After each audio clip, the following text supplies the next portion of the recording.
Elhamdulillahi Rabbil Alamin, wa salatu wa salamu ala nabina Muhammad. Ashhadu an la ilaha illa Allahu wahdahu la sharika lah, wa ashhadu anna Muhammadan abduhu wa rasuluhu. Sot inshallah do të vazhdoj me pjesën e tretë të betejës së Hendekut, ku do të fillojmë domethënë duke folur atë që folëm në fund të pjesës parafundit, kur treguam se domethënë pejgamberit alayhis salam i kishin shku disa lajme se Benu Kurejda, pra fisi i fundit që kishte mbetur hebrej në Medine, po mendonte që ka tradhtonte pejgamberi sallallahu alaihi wasallam. Është interesant se kemi cekë edhe herën e kaluar se pejgamberi alayhis salam 3 herë e ka ripërtri marrëveshjen me këtë fis, domethënë që të sigurohej se nuk do ta tradhtonin sikurse Benu Nadir, dhe se do të vazhdonin ashtu qysh e kanë bërë marrëveshjen, domethënë fillim kur ka ardhur pejgamberi alayhis salam. Dhe herën e fundit ishte pikërisht këtu kur u bë kjo lufta e Hendekut, ata i premtuan pejgamberit alayhis salam, ne jemi me ty, ashtu si është marrëveshja, etj.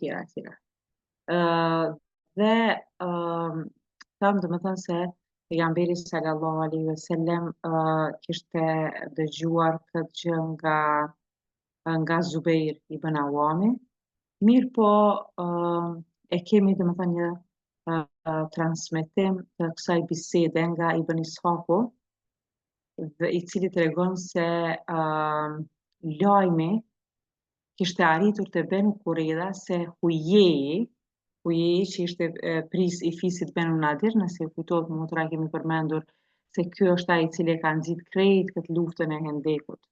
Domethënë edhe pse kishin dalë prej Medinës, megjithatë prej atje ku ishin, domethënë e kishin organizu krejt këtë luftë duke i nxitur Kurejshët që të luftonin dhe duke i paguar fiset e ndryshme beduine që t'ju bashkangjiten, pra kishin arritur që të sjellin 10.000 ushtar. Prandaj taktika e radhës e Hujejit, që ishte prisi i fisit Benu Nadir, ishte që të hyjë në Medine, pra ai Medinën e njihte mirë, prandaj edhe hyn në Medine, dhe t'i nxjisë tani edhe këtë fisin Benu Kurejda që të kthehen kundër pejgamberit sallallahu alaihi wasallam dhe besimtarëve. Kështu që kur dëgjojnë Benu Kurejda se po vjen, e dishin se sa e rrezikshme është kjo gjë.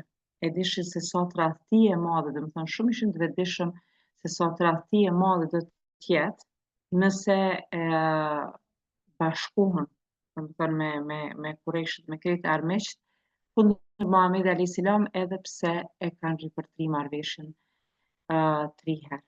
Dhe e dishin çfarë rreziku është për ta që në rast se ndodh që armiku të largohet, ta do të mbesin prapë me muslimanët dhe nuk t'ju bie mirë.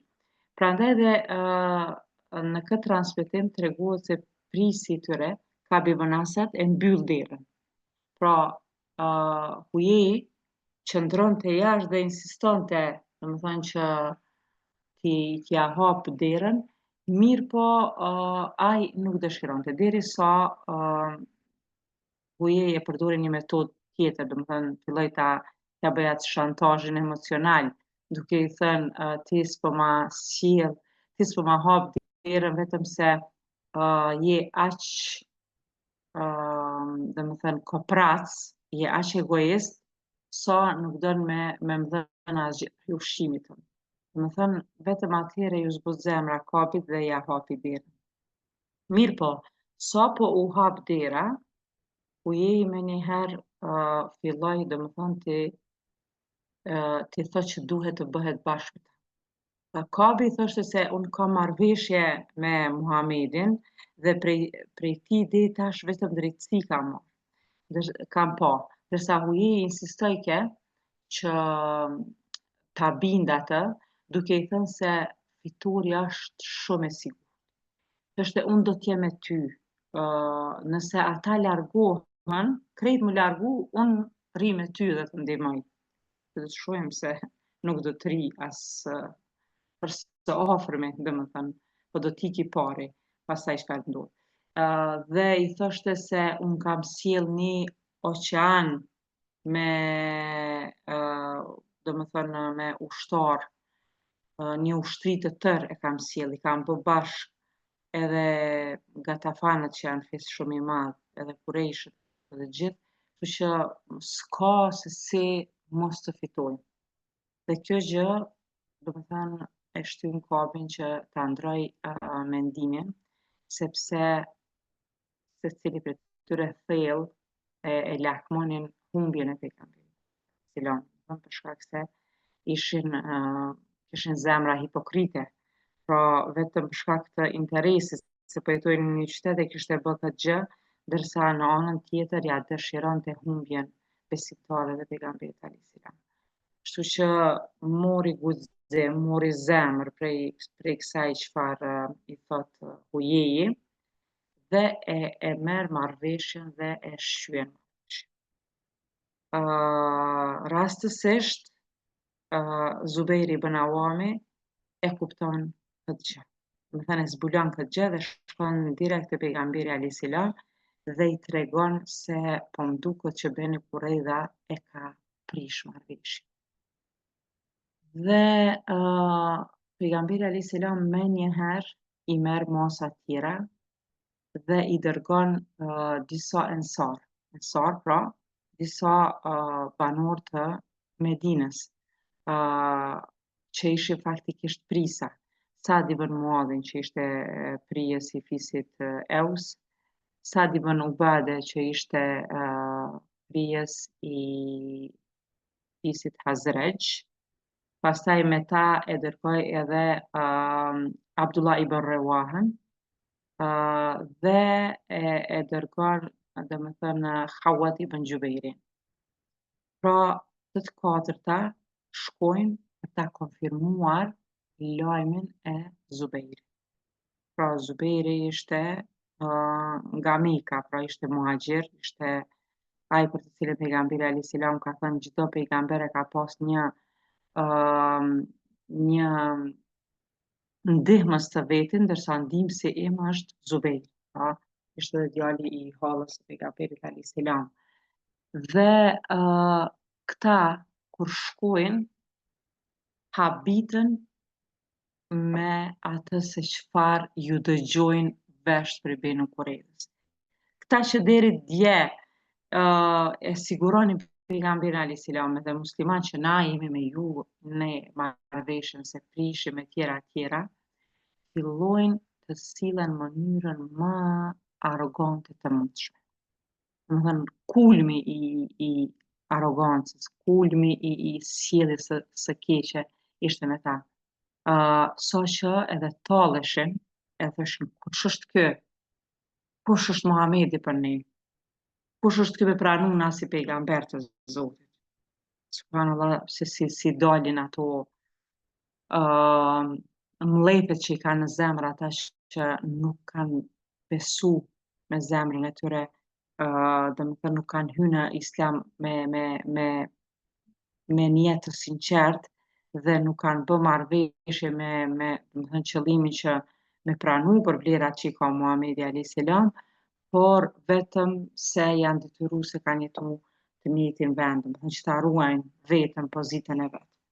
Pra u kthyn në njerëz shumë të ulët dhe me fjalë shumë të rënda, saqë në këtë rast Sa'd ibn Muadhi filloi t'i mallkoj ata në mënyrën më të, domethënë ishte tepër i shqetësuar kur i dëgjoi këto fjalë, sepse Sa'd ibn Muadhi, Sa'd ibn Ubade, të gjithë kishin jetuar me domethënë pranë këtij fisit edhe kishin bë edhe tregti edhe domethënë kishin një komunikim me ta.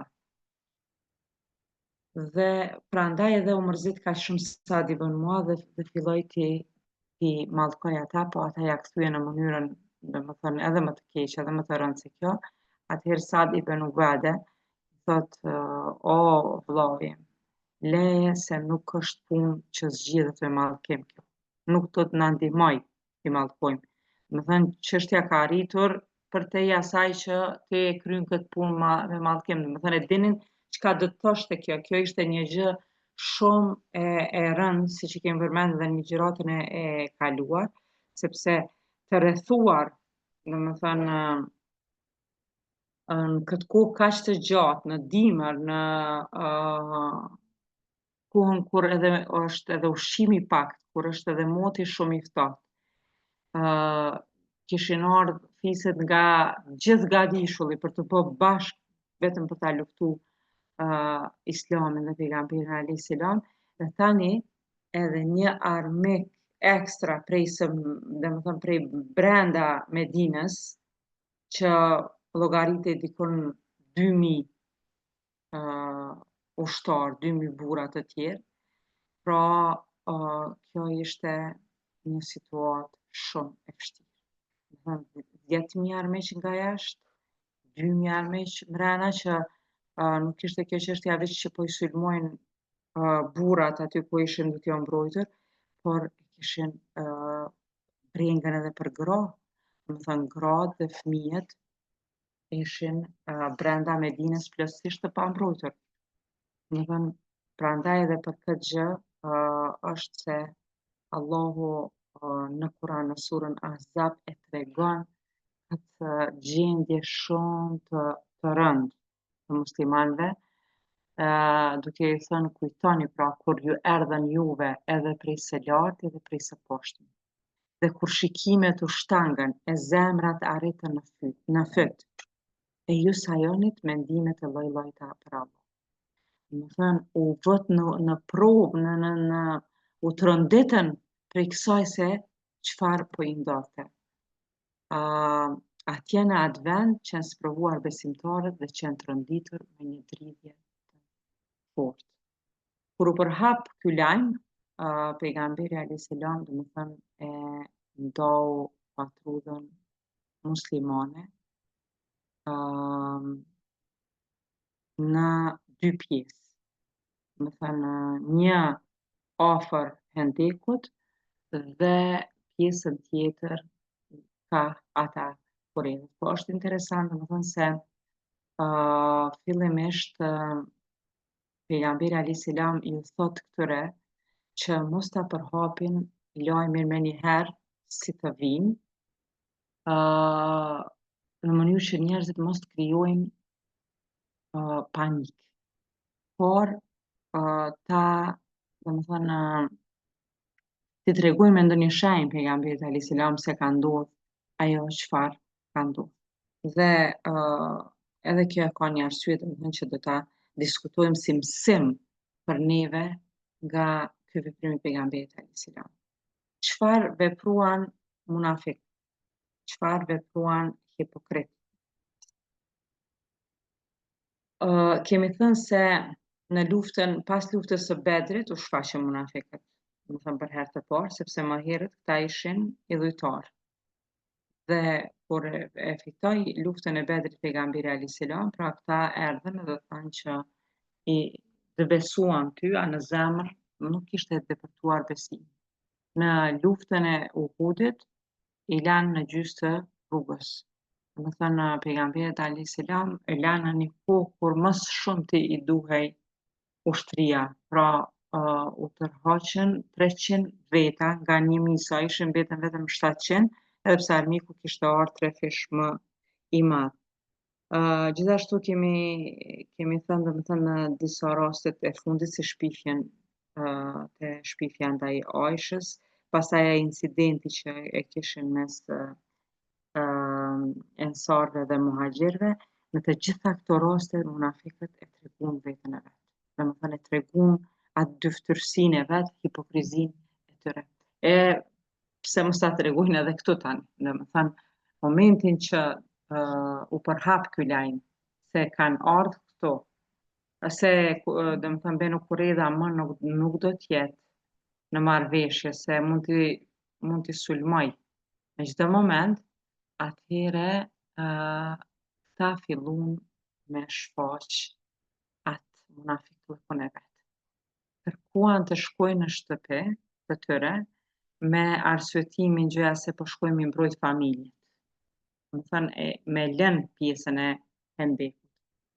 Por në realitet ata shkonin se ishin shumë frikacak për të përballur me armiqtë. Më thënë kishin ardhur deri këtu vetëm u paraqit se gjëja se po i ndihmojnë musliman. Në momentin që u vështirësu një gjë, domethënë menjëherë këta kërkojnë që të largohen prej vendit ku ishin në domethënë afër hendekut. Prandaj edhe Allahu i lartësuar, domethënë në një ajet kuranor për ta thotë kështu: thirrjen e të dërguarit mos i konsideroni si thirrjen tuaj ndaj njëri tjetrit. Allahu i di ata që tërhiqen prej jush tin zisht. Prandaj le të ruhen ata që kundërshtojnë rrugën e tij, rrugën e të dërguarit. Se ata do t'i zëndën një telashe ose të të godas dënim i edhët. Pra, që tërhiqen prej jush tin zisht. Lere vetëm që fillun mu tërheq, domethënë prej luftës, po filluan edhe të thonë fjalë shumë të rënda.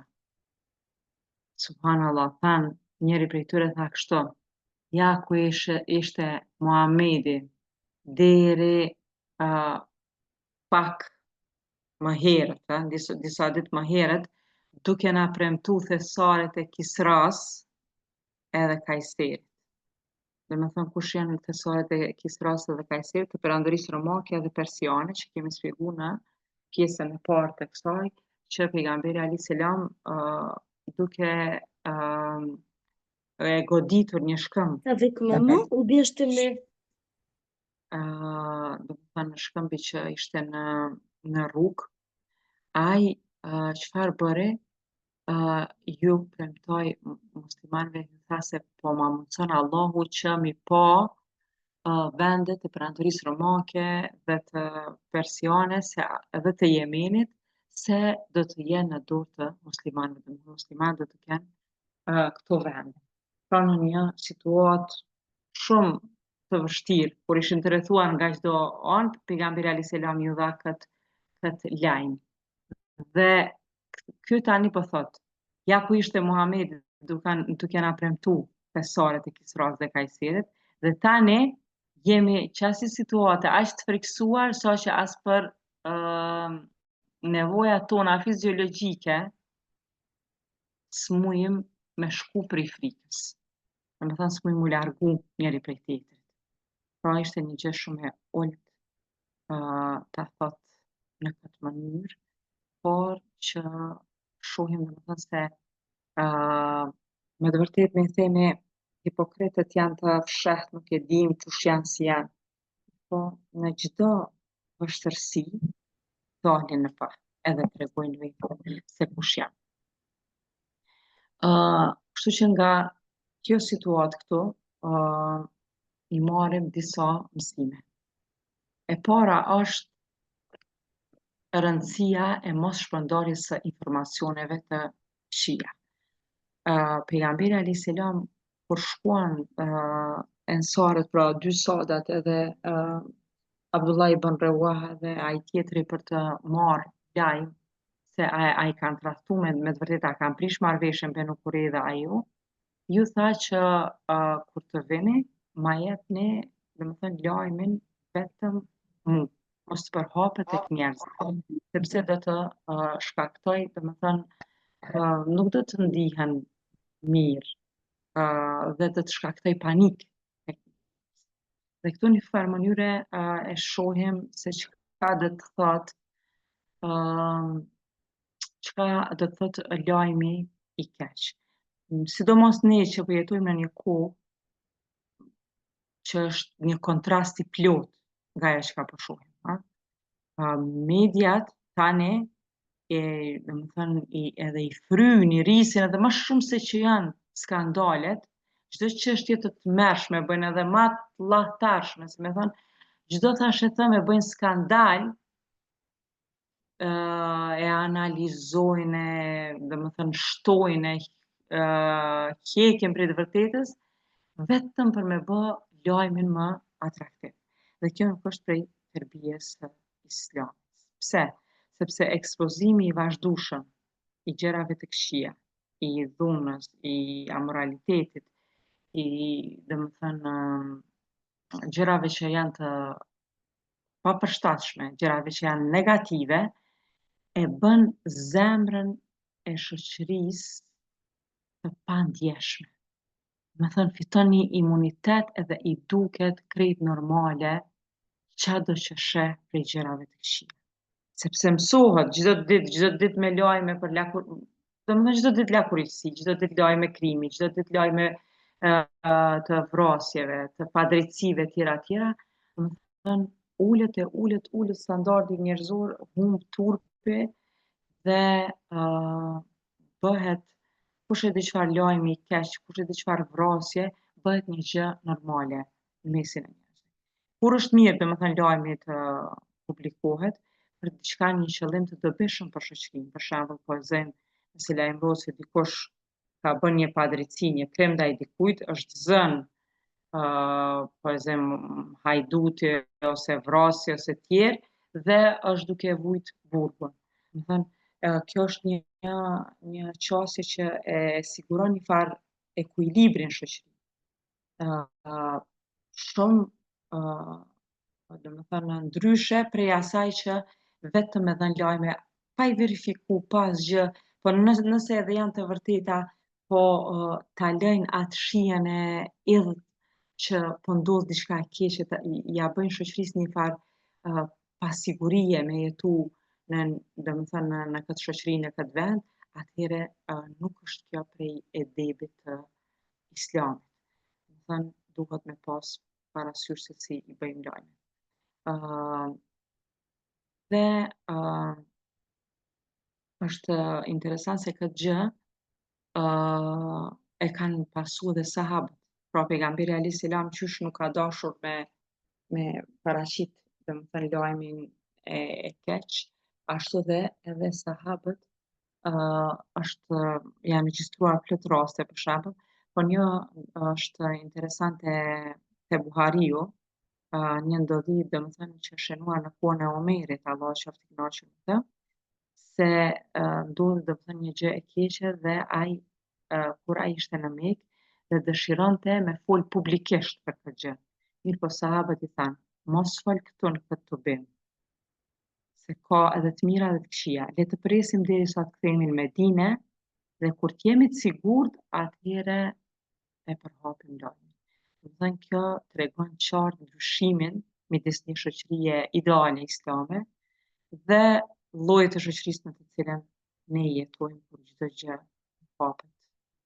Domethënë pa pardon, vetëm se bëhet një atraksion edhe i jipet e drejtë gjithkujt me folë, gjithkujt me bë analiza, gjithkush me shajt të drejtën e të mirën, vetëm se din me shtjellu në mënyrë domethënë më të aftë një çështje dhe pastaj njerëzit ndikohen nga kjo situatë e keqe. Kur sahabët i tregojnë pejgamberit alayhis salam dhe i tregojnë është mënyra interesante se si i tregojnë pejgamberit alayhis salam. Ja përmenin Adl wal Qara. Kush janë këta? Këto janë dy emrat e fiseve përgjithëse që i kanë tradhtu, e kemi shpjegu para pak ligjëratave, domethënë para disa jave, incidentet Bir Maun edhe Rai. Domethënë çka ka ndodhur? Ka ndodhur që i kanë thënë pejgamberit alayhis salam na sillte disa njerëz domethënë të ditur që më na shpjegoj Islamin se po dojmë me pranu, kur pejgamberi alayhis salam ja ka dërgu atyre to domethënë hafezët, ata i kanë vrarë të gjithë, domethënë i kanë thyer në besë. Prandaj edhe këta ja përmendin këto dy fise që me kuptu pejgamberi alayhis salam që është çështja e ngjajshme, sepse ata qysh kanë tradhtu, po tradhtojnë edhe këta sot. Mirë po, ajo çka është më interesante dhe mësim për ne, se në këtë situatë kaq të vështirë, kur po jepet një lajm i tmeshëm, se përveç atij armiku që është renditur atje jashtë, edhe prej brenda po bëhet një armik, pejgamberi alayhis salam i kishte bindjen në ndihmën e Allahut, domethënë mbështetjen e Allahut aq të fortë, saqë thot Allahu Ekber.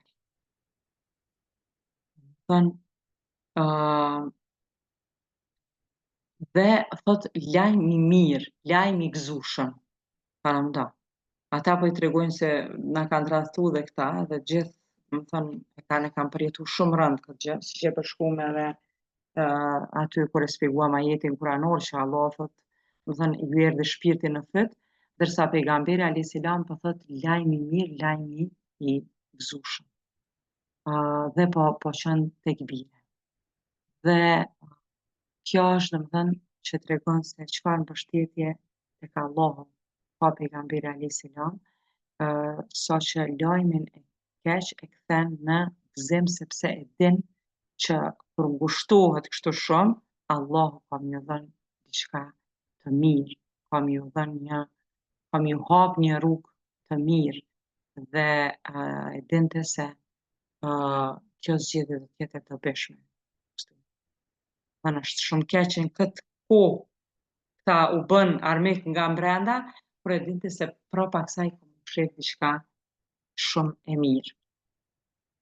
Dhe pra mësim tjetër është tallja e munafikëve për fjalët e pejgamberit alayhis salam për Kisrën dhe Kajserin që besaret e tyre domethënë do t'i marrin.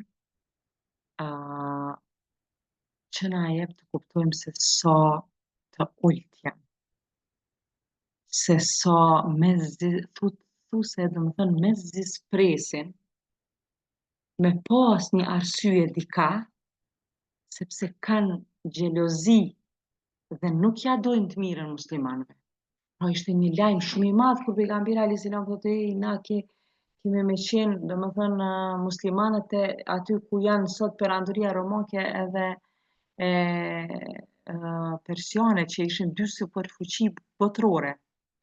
Po pra këta me zispriten me pa një gjë, diçka që nuk është në rregull, edhe me shfaq atë mdhefin e vet.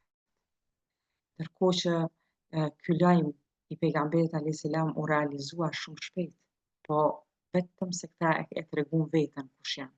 Sepse pas 6 viteve, 6 deri 7 vite, me të vërtet krejt këto kaluan në dorën e muslimanëve, edhe perandoria romake, edhe perandoria persiane, pra në fund të kohës së Ebu Bekrit filloi, pastaj në kohën e Omerit, Allah qoftë i kënaqur me të, u vazhdu mandej, domethënë çdo herë më shumë, edhe në kohën e halifeve të tjerë.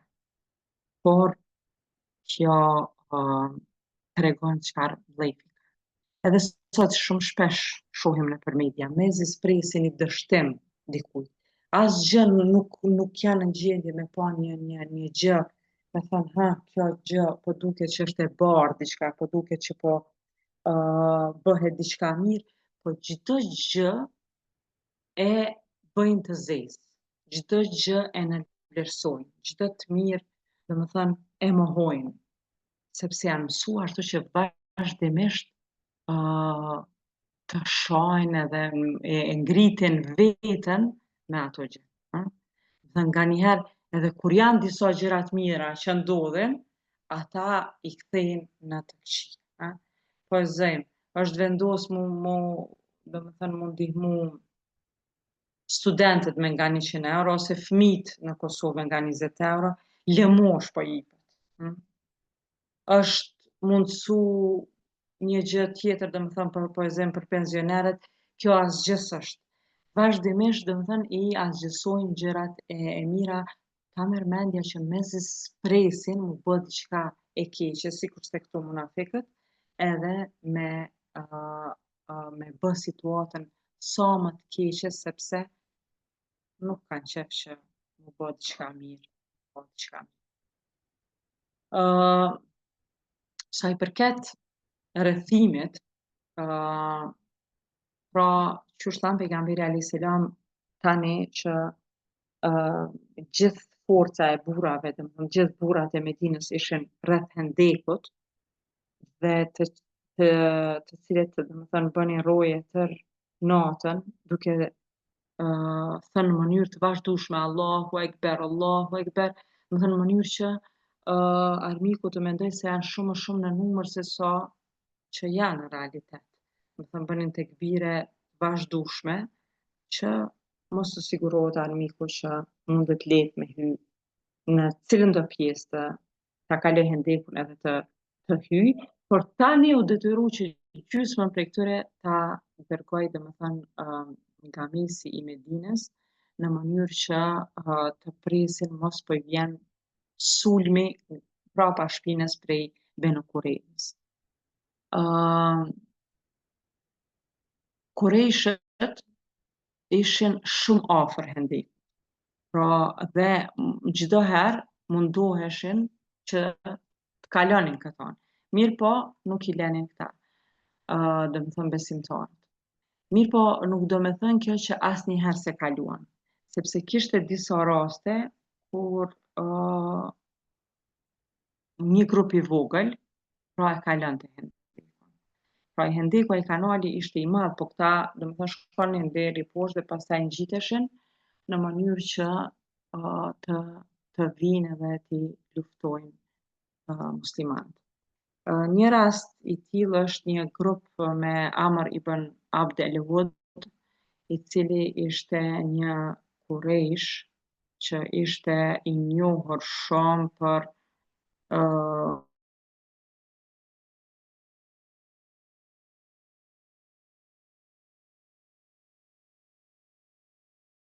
mrim për ato që ishte shumë luftëtar i fortë dhe në rast një turban të kuq dhe zakonisht kur vënim kurbane, domethënë turban të kuq, kjo nënkuptonte se ka ardhur në luftë me vdek, domethënë ka me luftu shumë aftë. Dhe kur e kaloi ky me atë grupin e vet, filloi me bërtit kush është ai që don me luftu me mu, kush do të vijë me luftu me mu. Dhe Aliu radiallahu anhu thot unë do të luftoj me ty. Po ky Amr ishte domethënë një luftëtar që kishte shumë përvoja, ishte më i madh shumë në moshë se sa Aliu i cili ishte domethënë e vitet e 20-a, 20 e ca. Dhe pejgamberi alayhis salam i thot Aliut jo, sepse është pyetje Amr ibn Abd el-Wud. Domethënë është pyetje dikush që është shumë luftëtar i fortë. Për këtë gjë, sepse pejgamberi alayhis salam e shohim se në shumë raste, pra Aliun si në luftën e Bedrit që e qiti në dy luftim, por domethënë ai që ishte në dy luftimet e ishte si me thënë i rangut të tij, prandaj me që kishte ardhur ky Amri thot joti.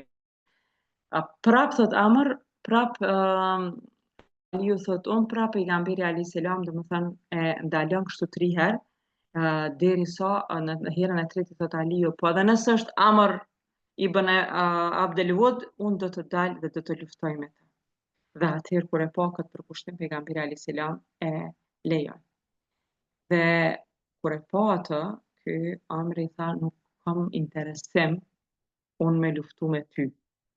Ti je fëmijë, shko dhe ma sjell një të rangut tim. Dhe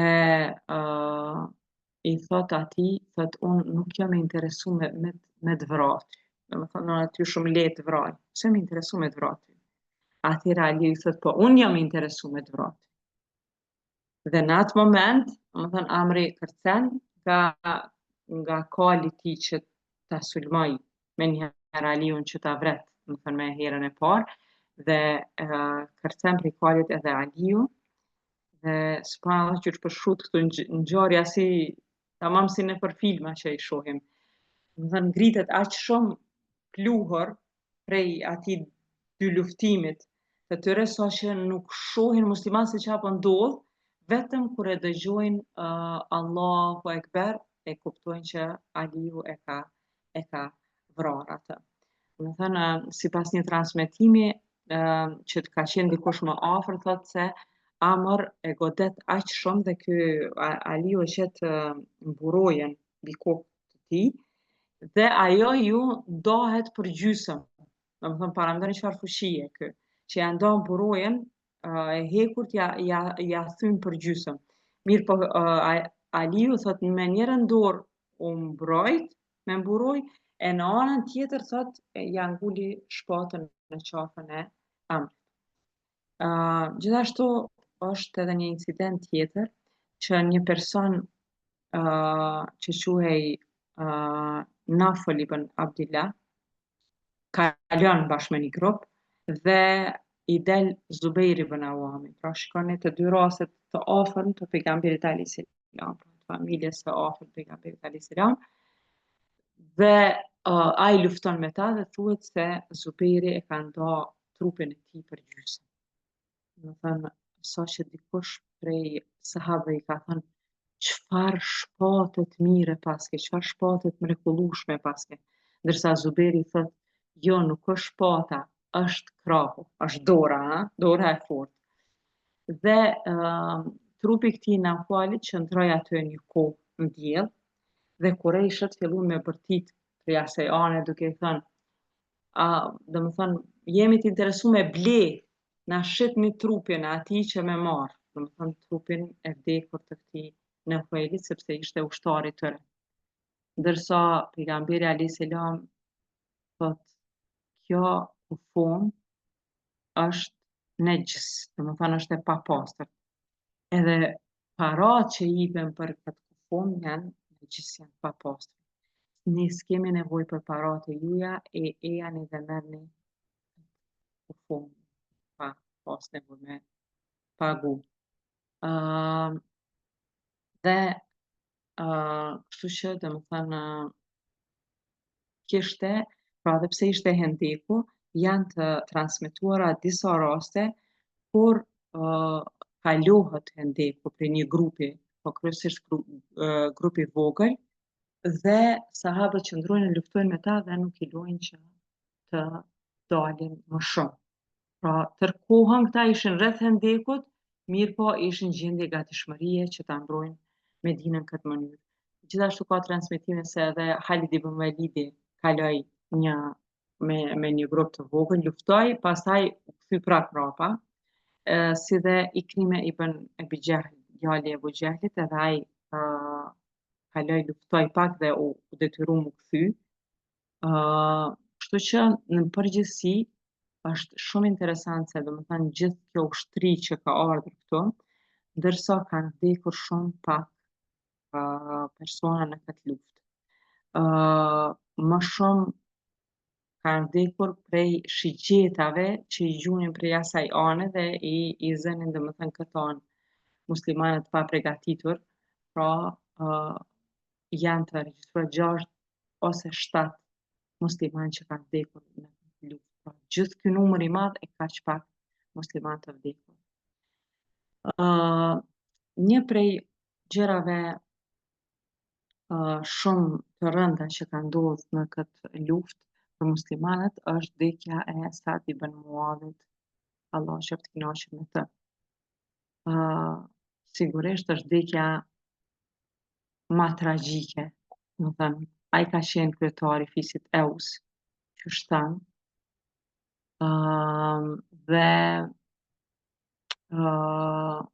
para se me shku, domethënë në këtë luftë te hendeku, është një transmetim prej Aishës, Allah qoftë i kënaqur me të, se ajo ishte duke ndajtur me nënën e Sa'dit, pikërisht atje te ato kështjellat ku i kishin lënë gratë. Dhe thot, erdhi Sa'di, mu përshëndet me nënën e tij, thot dhe nëna e tij i tha, mos u vona djali jem shko, mos u vona me përshëndet ndaj meje, po shko sa më shpejt te pejgamberi alayhis salam. E thot Aisha thot e pash se e kishte burojën shumë të dobët dhe nuk e kishte në tërë pjesën e sipërme.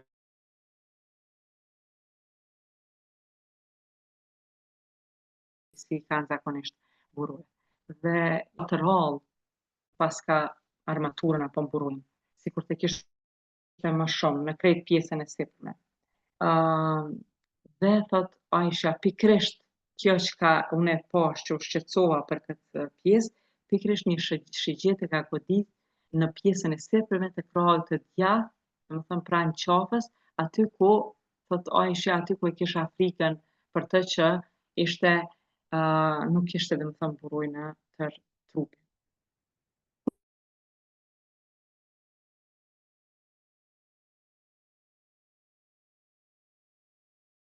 Sa'd ibn Mu'adh.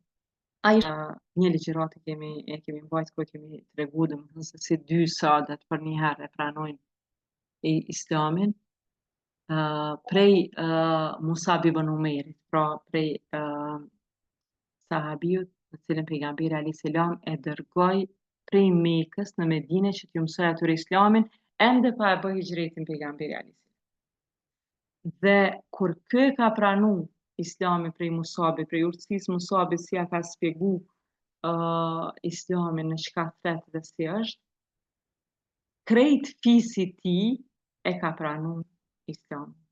Kemi thënë se për shkak të luftës që ishte bërë dhe kishin vdekur gjithë paria, luftës së Buathit, domethënë që ishte mes këtyre dy fiseve të Medinës, përgjithësi të gjithë kryetarët e fiseve ishin djelmosha shumë të ri.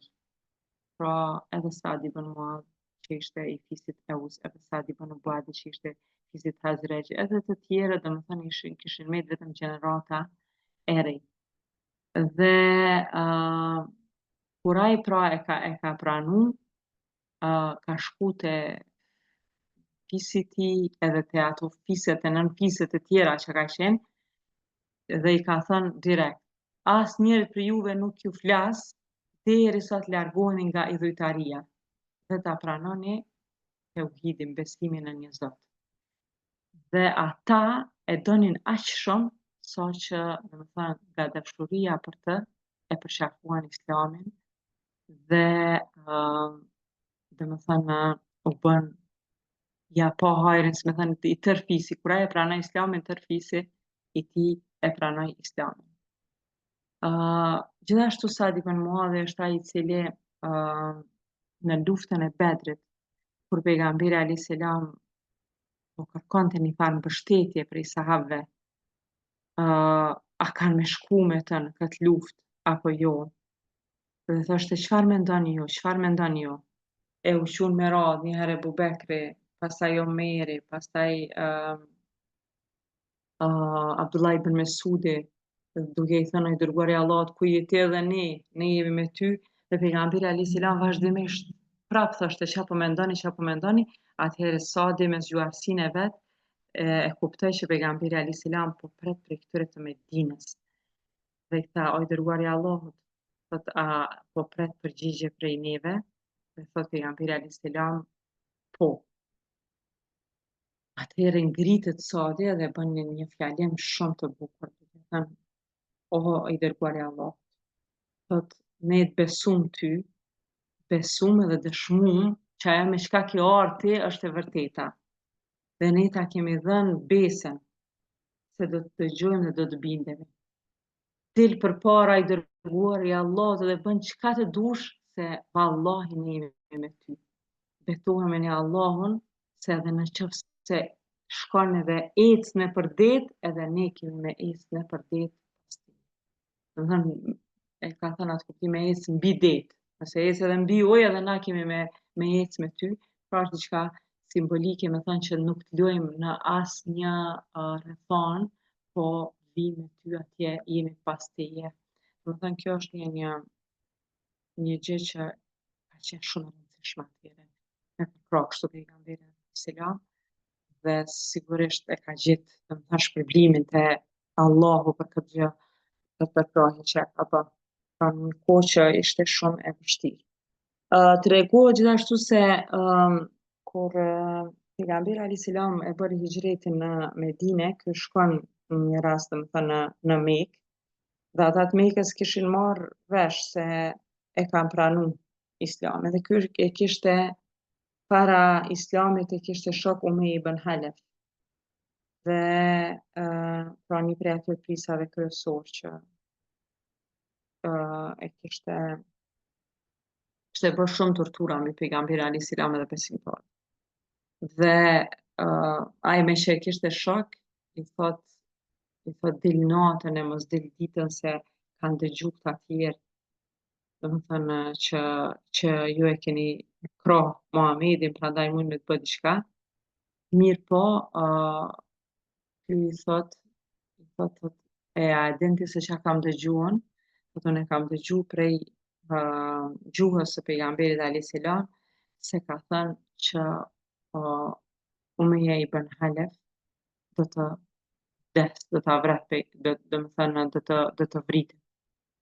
Dhe ai si e dëgjoi kët, ka thënë me të vërtetë, ka thënë që ka me vrah vallahi, ai kur s'ka thënë gënjeshtër deri tash dhe ka fillu më shqetësu me njëherë. Paramendoni domethënë këta një njërin anë se pranojnë, në anën tjetër fiksohen vetëm për një deklarate të pejgamberit alayhis salam. Dhe shkon te gruaja e tij dhe i thot Muhamedi ka thënë se do të vdesun, do të më vras. Edhe gruaja e tij thot, nëse e ka thënë kët, atëherë do të jetë e vërtetë. Dhe me të vërtetë betejën e Bedrit, ai vdes. Ai Abu Jehlit e tij. Për Sa'd ibn Muadhin, pejgamberi alayhis salam në një transmetim thot se atij gjenazën ja falën melekët. Do të thënë është një nder shumë i madh për të që melekët ja falin gjenazën atij. Dhe te Buhariu dhe te Muslimi transmetohet hadithi ku thotë se kur vdiq Sa'd ibn Muadhi u troll, domethënë u dridh arshi i Allahut. Pra, dietarët e kanë komentu kët, çka mundet me mundën kuptu me kët. Pse u dridh arshi i Allahut kur ka vdek Sa'd ibn Muadhi dhe kanë thënë se Allahu e din më së miri të vërtetën, po nga përpjekja e tyre për të dhënë domethënë një shpjegim, kanë thënë se janë dy interpretime të kësaj. Ose u drodh nga lumturia për ta përshëndet, domethënë nga që u gëzuan që Sa'di me përshëndet, ose u gëzitën që dikush e vrau atë. Domethënë, to janë dy interpretime. Sidoqoftë, Sa'di domethënë fillimisht u plagos dhe ai e bëri një dua që do të lidhet domethënë me ligjëratën e ardhshme, e bëri një dua e cila ju pranua.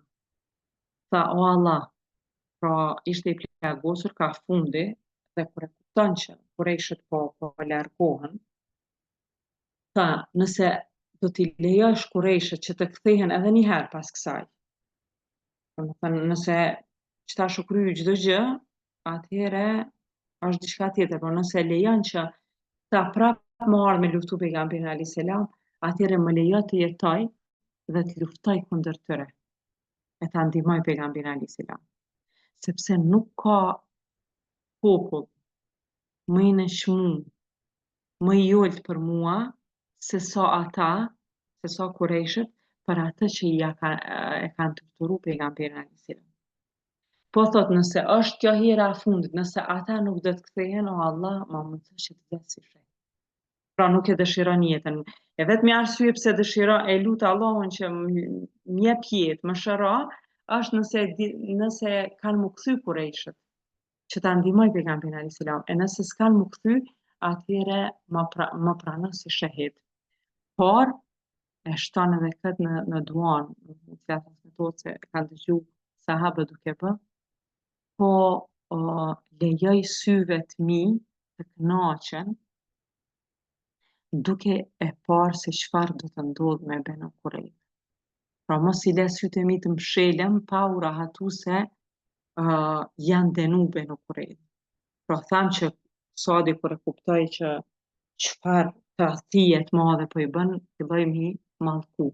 Domethënë kishte një zemrim të madh për atë çfarë kishte ndodhur. Dhe me të vërtetë Allahu ja pranoi këtë dua, sepse ja mundsoi që ai të jetojë derisa të ndëshkohet Benu Kurejda dhe pejgamberi alayhis salam me që ky ishte prisi i Efsit dhe Efsi kishte pas marrëveshje më herët me këta me Benu Kurejden, thotë që ka me marrë Sadi, prisi ju i ka me marrë vendimin për këtë gjë, se ç'a mu bo me ta.